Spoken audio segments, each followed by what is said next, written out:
Hi everyone, welcome to Modern Hmong Girl.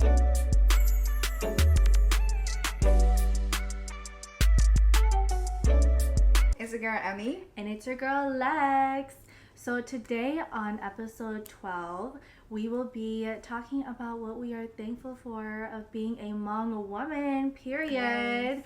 And just about what we are grateful for this past year. And we also have some fun drinks on the side. So if you would like to join, if you would like to join us for a drink, go ahead and get one and sit back, relax, and let's go through with what we are grateful for this year. But before that, let's cheers. Cheerios. Cheers.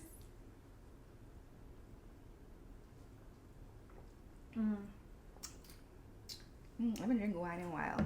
It's been a long time since we did a fun episode too. So. Yeah. Finally getting back. Mm-hmm. All right, so I guess a couple of things for me for being thankful for being a Hmong woman or just a Hmong daughter in general. I feel like knowing the warmth of our community when we stand together, not just the community as a whole, but especially like Hmong women together. It's just so empowering and so powerful, and I just love it. It's such like a warm space. We're surrounded by individuals who really stand together and have the same beliefs, So I feel like that's one of the things I'm thankful for being a Hmong woman. Just really having this community that support each other. Mm-hmm. Another thing is know how to cook some bomb-ass food. Period. Yes. I feel like my family is such a foodie family, so we always be cooking, and I just love cooking. I mean, I remember the first dish that was taught to me was by my grandma. We were cooking, the Napa cabbage and pork. And I was so proud of myself that I made it the second day again by myself. but then there was like too much broth in it because I added water, But ever since then and now, I've been cooking hella. Mm-hmm. This year I've been cooking a lot more different kinds of food, more American food. Like I make grilled cheese and tomato soup, which is so weird because I don't crave for that stuff. But I made it because I, for some reason, had a craving. Yeah, this girl, she don't like sandwiches. Okay, like I think you'll eat like Subway and Jimmy John's. Or like if I make my own sandwich at home, then I'll eat it. Mm-hmm.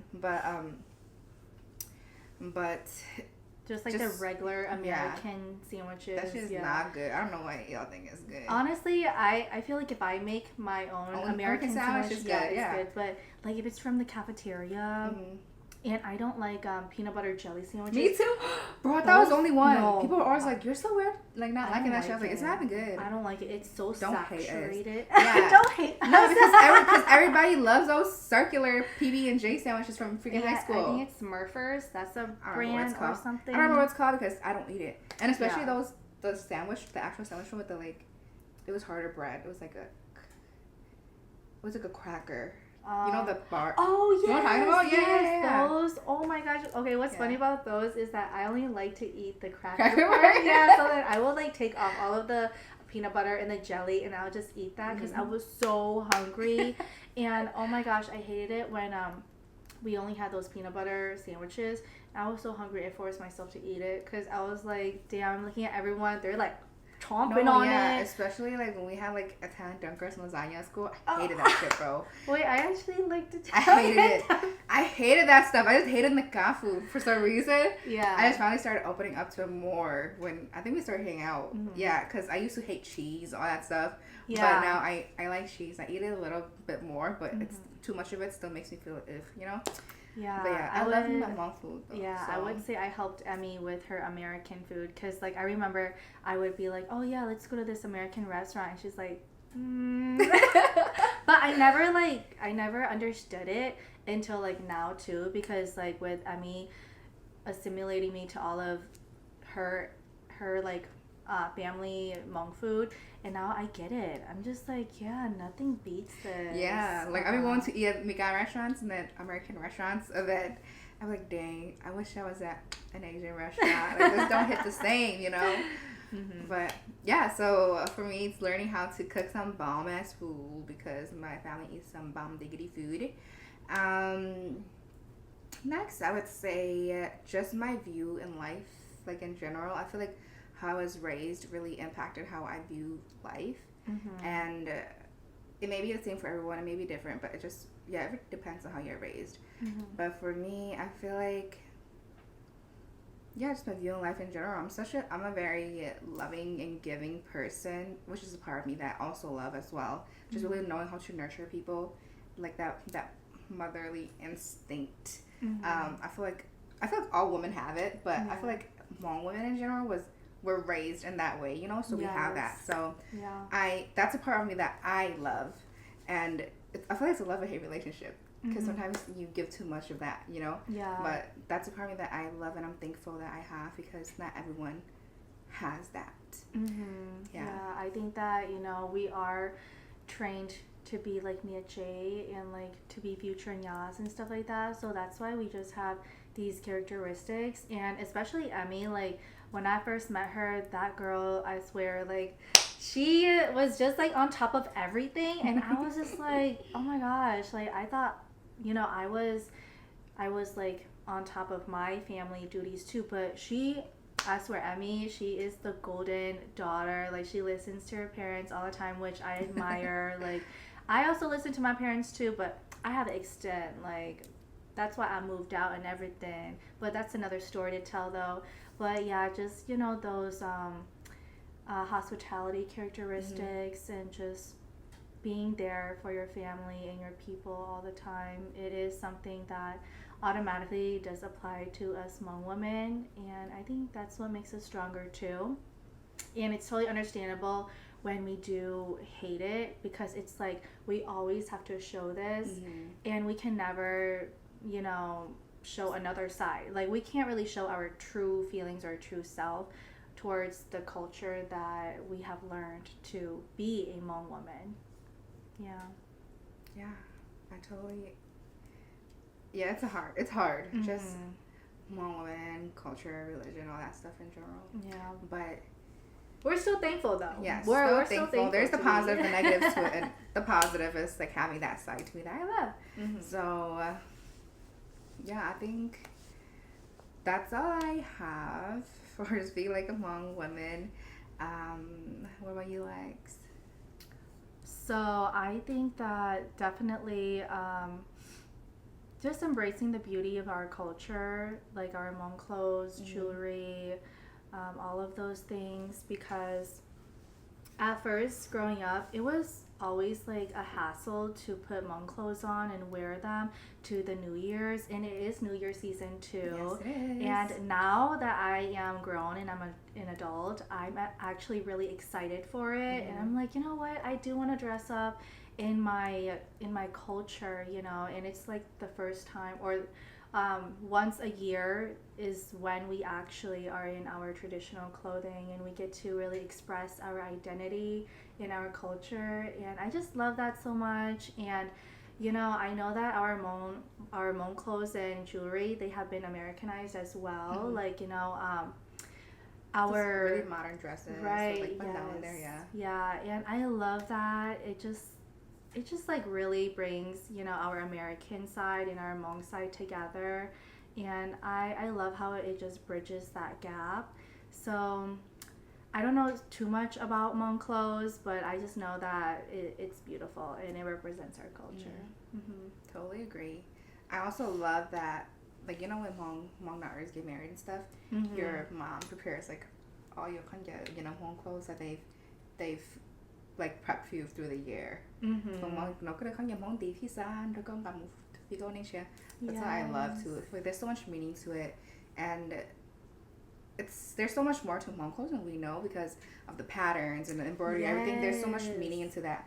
Like how we were talking about, Lusao has a lot of meaning, and like each pattern really has a lot of meaning to it. Like I think it was said like they used it as a way of communication, but I don't know like the details of it, but I think that's just something that's really beautiful. Hmong clothes, the Hmong culture.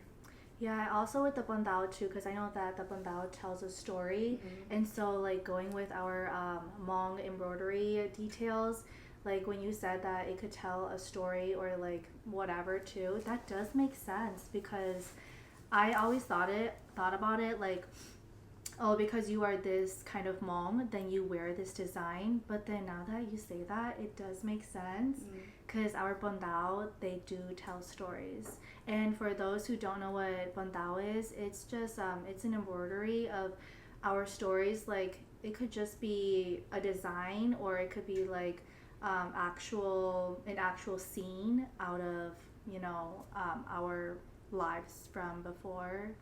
And it could just be like anything, to be honest. I have a bandao in my closet right now, and it's just like a design, and it's just so beautiful. It's kind of like a kaleidoscope. So much color. It's just so pretty. Yeah. Yeah. But let's cheers to that. Like, let's. Do you know Sepandao? I don't. You don't? No. But then I did learn in elementary.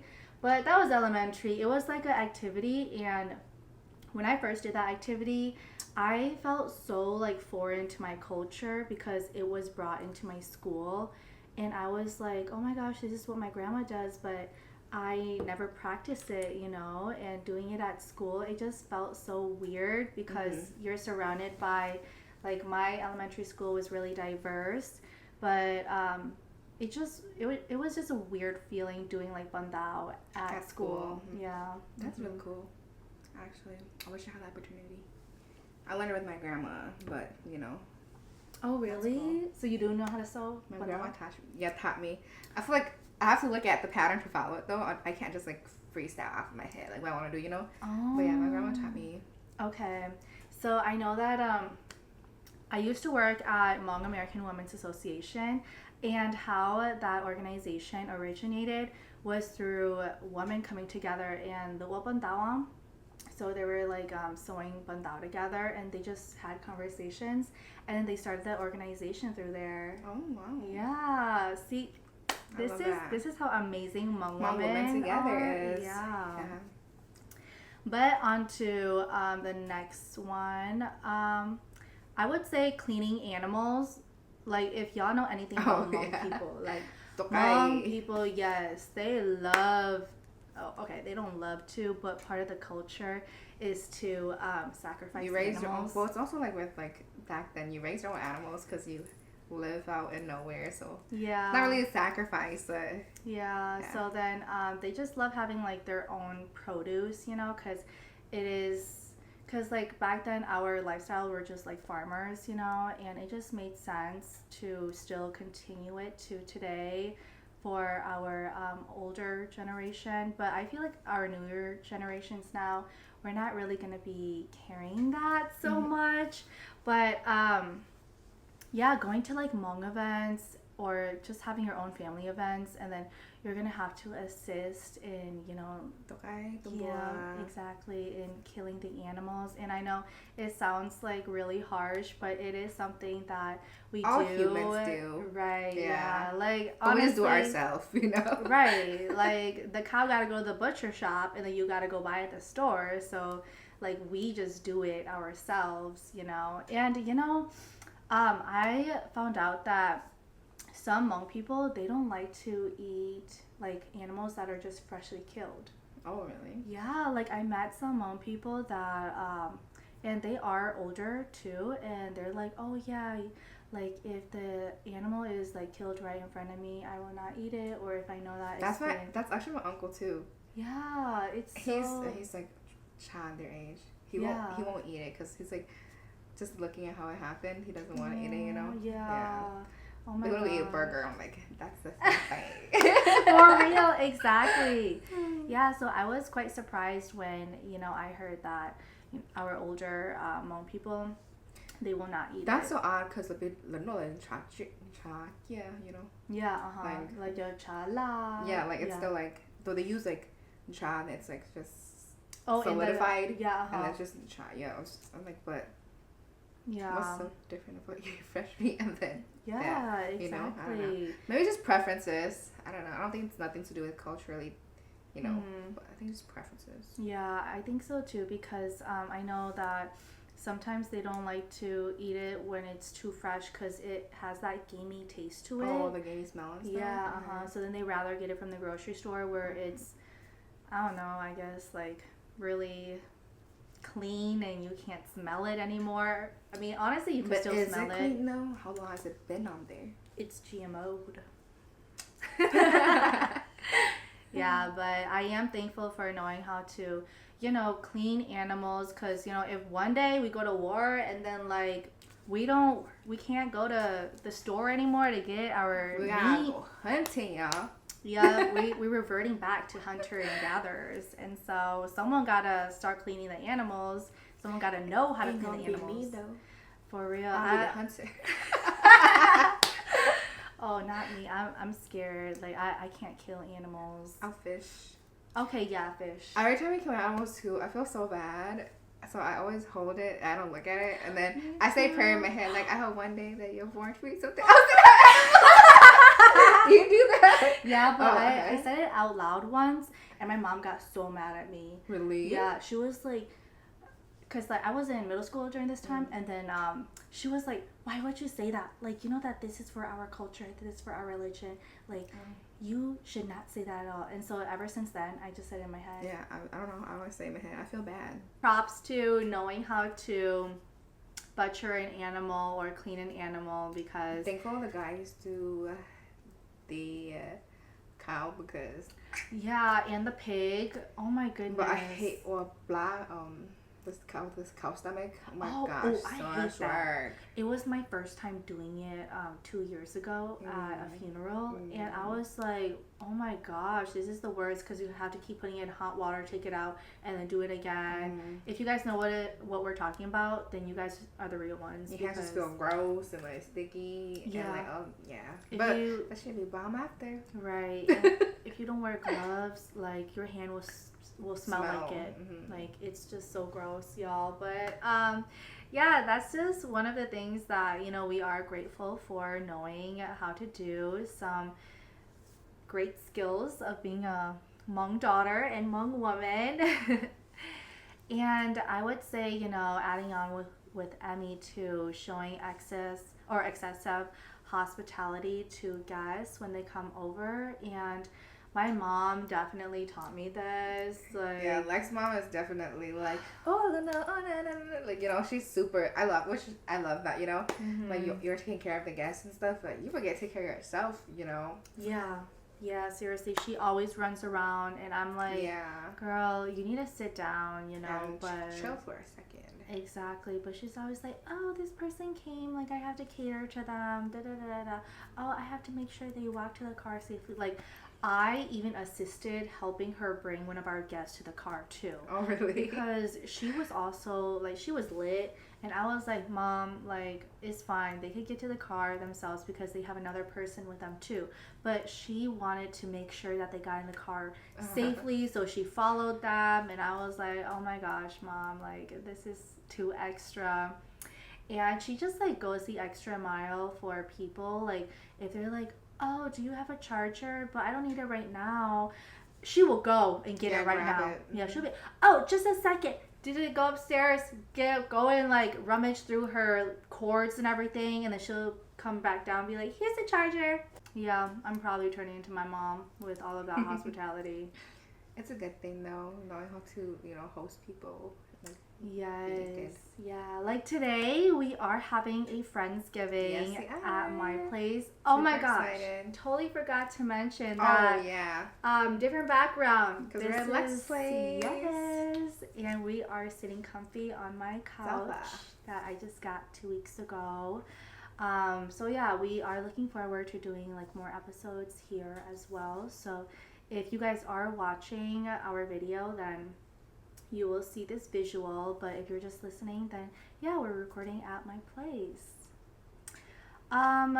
Anything else for what we're thankful for being Hmong women? My amazing looks and black hair. Oh yes, I have black hair now too. Oh yeah, she has black hair. You guys didn't notice. Yeah. But if you guys are listening, then you guys wouldn't know. But Yeah. yeah, I have black hair again. I was blonde for like not the longest, but just like Almost a year. yeah, almost Almost. a year. But I was like, It's his birthday. yeah. But I was like, I'm over the blonde, to be honest. I think I'm gonna stop dyeing my hair too. I'm just gonna stay black because my hair is not as thick as it was Black before. hair is just it, y'all. Like, just look bomb as hell. I honestly look different. Right? Like, yeah. black hair is it's just a different look. Like, you look really good. Like, you know, I love my black hair. Yeah, so we're matching now, and we have like, relatively long hair now too. Yes, as long as the hair has been. Yeah, for Emmy. Because usually it's like up here.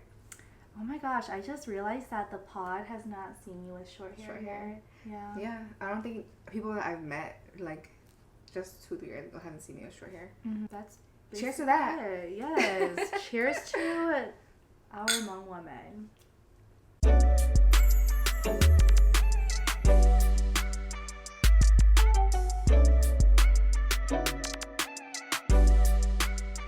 Just what we're thankful for or grateful for this year. And for me, I think one of my biggest one is just being able to go on the 3 trips I went on this year. I feel like that was like, wow, I went on 3 trips this year. That's crazy, you know? Mm-hmm. Yeah, and all like within 3 months, I think. 1 in June and 2 in August. Mm-hmm. So super thankful for that. Went on our first like family trip to Florida. So it was a lot of fun with my mom and my dad because we never really traveled with them besides when we went to Thailand. Mm-hmm. So it was really fun to go with them, just to be able to take them to explore different places, not just Thailand. So that was super fun, and super thankful that my Cali trips, I met so many amazing Hmong women as well. Even though we only met for a couple like minutes, we built really good relationships.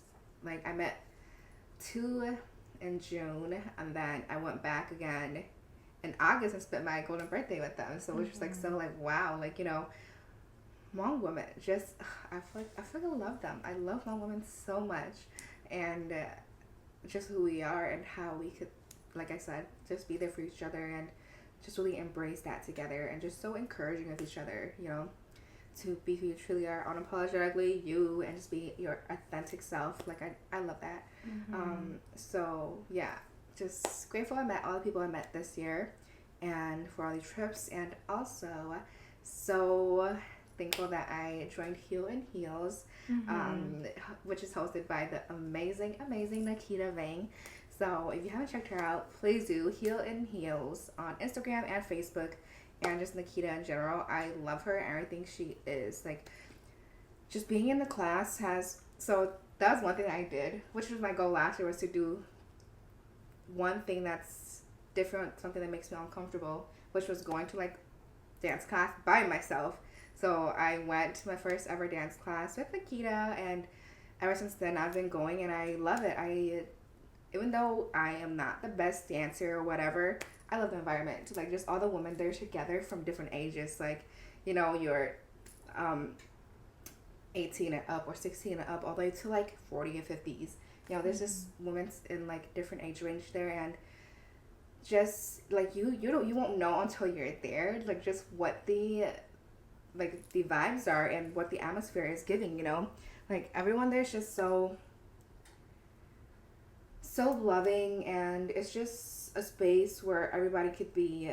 I feel like it's a space where what we want to create too, a space where women can unapologetically be themselves, a safe space for people to really embrace themselves and just show their true self. And yeah, it's just like I love that space, and it's just I look forward to like the classes all the time when I go, because I'm able to just go in there and let go of everything that's been going for the week, or let go of everything that I've been feeling, and just be like in that moment with all the amazing women, and just dance together, laugh together, laugh for ourselves, because that's something we all need. Like Hmong moms, they go through a lot having like all those kids. So I'm so glad they can have the space where they can take a break and just really come together and love themselves and truly embrace themselves, because dancing really, you you find things about you that you haven't seen before, like truly embracing your sexiness, truly embracing your body.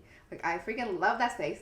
But yeah, so I love truly that. thankful for it. Yeah, I feel like this is an ad for it. it isn't, but Yeah. that's just how amazing it is. And I've been trying to get Lex to go, I know. but No, I am totally gonna be joining. So Heal and Heals, they have like a 1 month program going on. yeah, Yeah. she's planning to do one. Yeah, and so I definitely am gonna be joining it. I sent the screenshot to Emmy. I'm like, I'm gonna do it, and she was like, "Period, let's do it." So I'm really gonna lock in and dedicate my time to actually go to this space where it is new to me, and I know that it is very inclusive because all women of different age groups and sizes, they go, and I see the videos, and it just makes me feel so wholesome because I can also be a part of that too. And Emmy, of course, she loves the classes, and I swear you go to like every class, right? I've been lately, yeah. Yeah, and so this is just like something that I also have been wanting to do because with Emmy giving me the hype and everything, like, come on, let's go. Like, she just got back from like a twerking class last night too. Oh yeah, so my back hurt. And I need to learn how to twerk too. So I'm just like, yeah, because when I'm in the club, I just be throwing a bag randomly. Literally in the club, yeah, twerking is so different from actually like twerking. Oh, Really? Yeah. Because really? whenever I'm twerking in the club, I'd be like intoxicated, And then I was twerking yesterday, I was sober as hell. And my thighs were burning, sis. I was like, damn, like, when in the club, we don't really be moving on our knees. And then she was teaching us, like, you gotta move your knees in and out with it. You could get more of a bounce. And I was like, damn. And I was like, oh, I see, like, Okay. Like, I loved it. Like, yeah, it was amazing. Yesterday, I just love BIPOC women. Everyone together and just coming together. It's just having that, space where it's just so loving. So that's one thing I'm thankful for this year. I started last year, but it was just recently the 1 year anniversary. So I freaking love it and can't wait for Lex to join. Period. So, and let's see.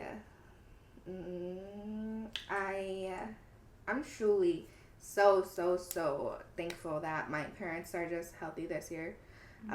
Last year we went through a lot of things with my dad, like getting open heart surgery, so I'm super happy that the progress, has been getting a little better. There's still a lot of, health issues going on, but just truly thankful that both parents are super healthy, because that's something that is hard to come along with when it's, of old age. Now that my parents are old, they're still young, but they're older now, so still truly thankful that they're healthy. And lastly, I would say just truly thankful that I'm here. I'm here today, and still here with my family, still here with my friends, still here with everyone that loves me. So, yeah. What about you? I love that, Emmy. Yeah, I could definitely resonate with what you said about family too. Glad that I am still here. My family is here. We're healthy. And I feel like I'm at an age where my older generation, they are growing old, and I have to be ready for it. I have to understand that we are getting older and time doesn't stop for anyone. Like example, yesterday I went to my parents' house and I saw my great aunt, and honestly, this sounds bad, but I didn't even recognize her because she got so old. And when I figured out who she was, I was like, oh, that's her. And I just felt really bad. And so that was a really big eye opener for me to, be thankful and grateful for the ones that I have in my life right now, because you never know what's going to happen tomorrow or next week. And it is something that I am processing because as y'all probably already know, like, I did lose someone in my life too, so it definitely makes me feel more grateful and thankful. Not that I wasn't before, but it just makes, like, it's a real eye opener to just be grateful and thankful for the ones that you have right now.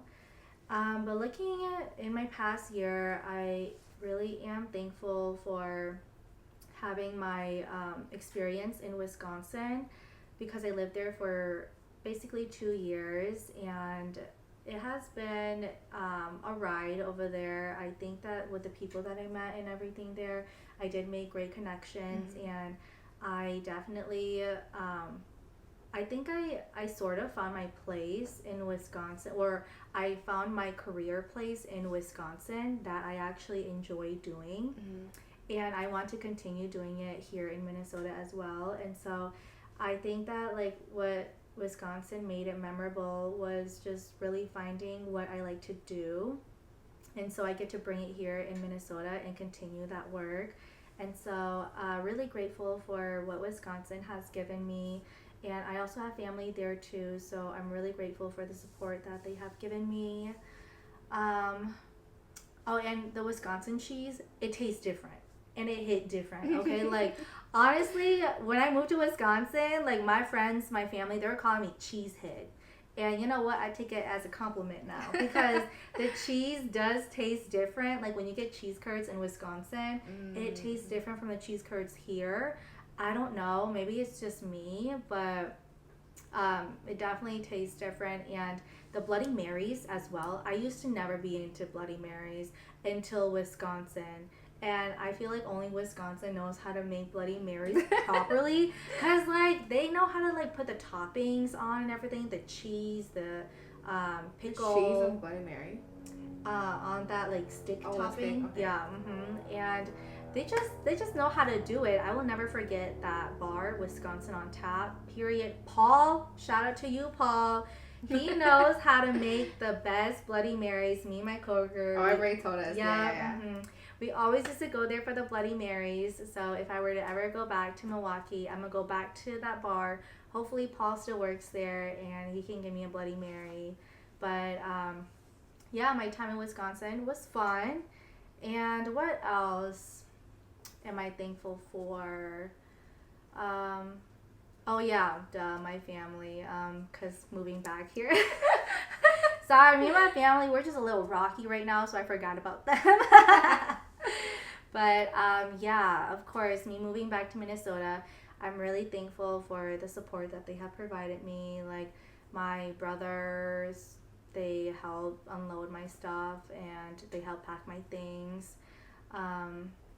My sisters for coming to help organize, and yeah, just like the whole move-in process, I'm really thankful for my family for doing that. And what else do I have on the list? I would say my girls, so my 2 dogs, I'm really thankful for them because they definitely give me that emotional support and that mental health support because they're just always here with me. And sometimes they do get on my nerves and I'm like, you know what, y'all need to get out. Like, y'all don't pack your bags and leave. Right, y'all don't pay the bills. Take here. your food bowl. Exactly, take the food bowl but leave the treats. Like, I don't care.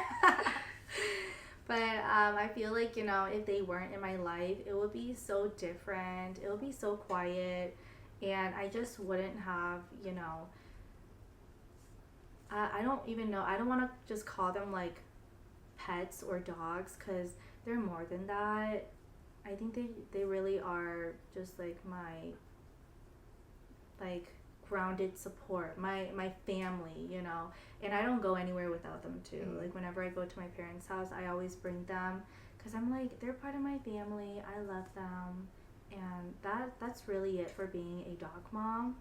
And then my last one is I'm really thankful for Emmy, and I'm really thankful for my other friendships as well that I have made and still have.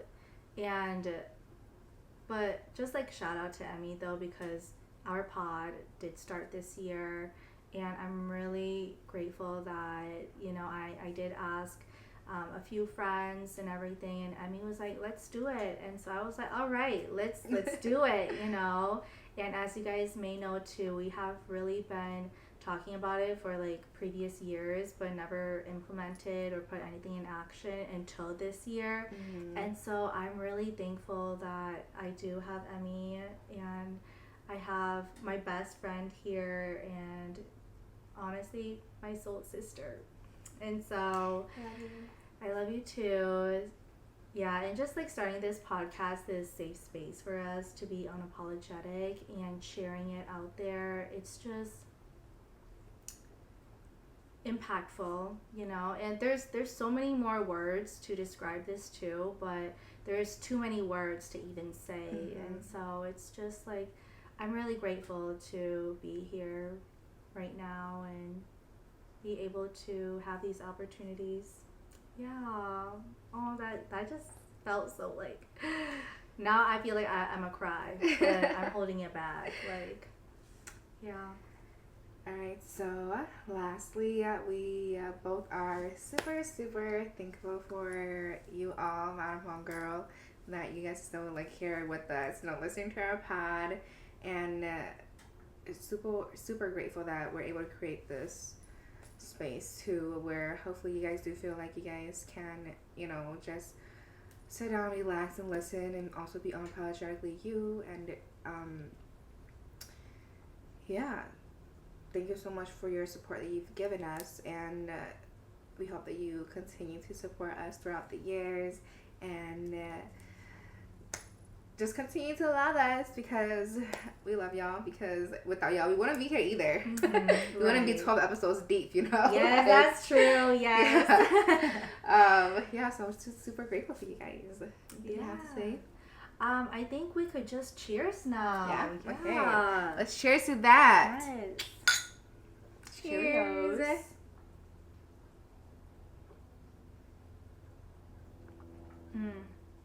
I don't know if y'all also do this, but I like to put my pinky up. I just bottoms up. Because I'm a princess. It's like a Disney princess thing. I always see them drink with their pinky up. So I'm like, I want to be a Disney princess. I don't know if I do or not. I don't think I do. It's zesty. I just and me. All right, so I think that's it for today's episode, everyone. Thank you so much for tuning in for episode 12, and we hope that you guys really enjoyed it, like how we always enjoy it when we record our episodes. And remember to like, subscribe, and follow our platforms, Madam Hmong Girl, on Instagram, Spotify, YouTube, TikTok, Facebook, all of that. So don't forget to follow us on the platforms and send us a DM. And we're here for you every other Wednesday. So we will see you soon, girlies.